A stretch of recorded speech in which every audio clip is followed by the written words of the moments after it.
नमस्कार दोस्तों। क्या असुर या राक्षस नकारात्मक शब्द है, जैसा कि आज तक ब्राह्मणी पौराणिक ग्रंथों में भारत के मूल निवासियों के बारे में बताया जाता रहा है। इन धार्मिक ग्रंथों ने भारत के मूल निवासियों के प्रति समाज में गलत धारणाओं को फैलाया और फलस्वरूप जो शब्द समाज में सम्मान और वीरता के सूचक होने चाहिए थे, उनके प्रति आम लोगों में घृणा और निरादर का भाव पैदा कर दिया और लोगों का बौद्धिक दिवालियापन इस स्तर तक पहुंचा दिया गया कि बहुजन वर्ग अपने ही नायकों की मौत का त्योहार मनाने लगा। बहुजनों को यह मालूम ही नहीं चला कि इन हिंदू देवी देवताओं ने अपने खड़क खंज का इस्तेमाल इनके ही पूर्वजों पर बड़ी निर्ममता पूर्वक किया है। उन्हें असुर राक्षस दैत्य प्रचारित कर छल पूर्वक उनका कत्ल किया है और उनके शहीदी दिवस को अपने जश्न जैसे होली, दीपावली, दशहरा आदि को रूप में मनाने की परंपरा की शुरुआत की है, जिसका कि अज्ञानतावश आज तक बहुजन भी समर्थन करते दिखते हैं। महर्षि वाल्मीकि ने रामायण के बालकांड के सर्ग 45 के श्लोक 38 में सुर असुर की परिभाषा करते हुए लिखा है, सूरा पीने वाले सुर और सूरा न पीने वाले असुर कहे गए।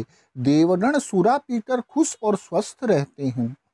वास्तव में सुर अथवा देवता और कोई नहीं अपितु ब्राह्मण ही थे। ये शराब जैसे मादक पेय पीते थे। ऋग्वेद का संपूर्ण नवम मंडल सोमरस अर्थात भांग जैसी मादक पेय के वर्णन से भरा पड़ा है। भारत के मूल निवासी असुर, अनार्य, कुर्मी, कृत्य, मनुष्य, विष, कीनास जैसे नामों से पहचाने जाते थे, जो सूरा नहीं पीते थे। इन्हीं को आर्य ब्राह्मणों ने असुर, दास, दैत्य, दानव, राक्षस आदि घृणित नामों से पुकारा। डिक्शनरी को खंगालने पर असुर शब्द का वास्तविक अर्थ प्राणवान, सामर्थ्यवान समझ आता है। असु का यहाँ अर्थ है प्राण या श्वास और रै यानी देने वाला यानी प्राण देने वाला। लेकिन जनता में यह धारणा बना दी गई है कि जो देवों के शत्रु हैं वे असुर हैं और ये असुर दुष्ट शक्तियों के प्रतीक है, जबकि वास्तविकता में ऐसा नहीं है।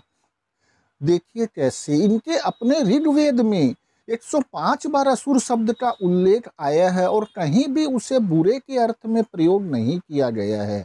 ऋग्वेद के दूसरे मंडल के 27वें सूक्त के 10वें मंत्र में असुर और देवों का राजा वरुण को बताया गया है, तो ऐतरेय ब्राह्मण में कहा गया है कि जो प्राणों की इंद्रियों में रमण करता है वह असुर है। हर कहीं इस शब्द की एक गरिमामयी उपस्थिति देखने को मिलती है। ऋग्वेद के पहले मंडल के 35वें सूक्त के 10वें मंत्र को देखिए, यानी कि जो प्राणों और जीवन शक्ति की रक्षा करता है वह असुर देवता है। यहाँ असुर का अर्थ नकारात्मक नहीं है, बल्कि वैदिक संदर्भ में शक्तिशाली या बलवान प्राणी या देवता है।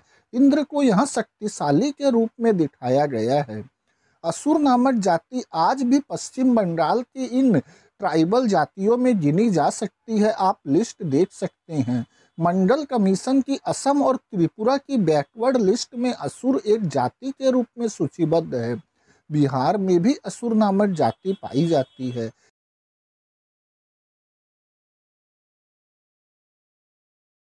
राक्षस शब्द रक्ष धातु से बना है, जिसका अर्थ है रक्षा करना या बचाना। राक्षस का मतलब हुआ किसी की रक्षा करने वाला। यह नकारात्मक वाक्य नहीं है, लेकिन राजा बलि, महिषासुर, हिरण्यकश्यप, जालंधर जैसे मूल निवासी सूरवीरों से इसे नकारात्मक अर्थ में जोड़ दिया गया है। और इन राजाओं का दोष क्या था? क्या सिर्फ इतना कि इन्होंने पशुमेध, अश्वमेध, गोमेध तथा नरमेध जैसे हिंसा और व्याभिचार प्रधान यज्ञों का विरोध किया था, और जिसके परिणाम स्वरूप ब्राह्मणों ने पौराणिक ग्रंथों में इनके प्रति घृणामूलक दुष्प्रचार किया तथा इनकी हत्या कर भारत की धरती पर ब्राह्मण राज स्थापित किया तथा इनके शहीदी दिवस को अपने त्योहारों का नाम दिया। धन्यवाद।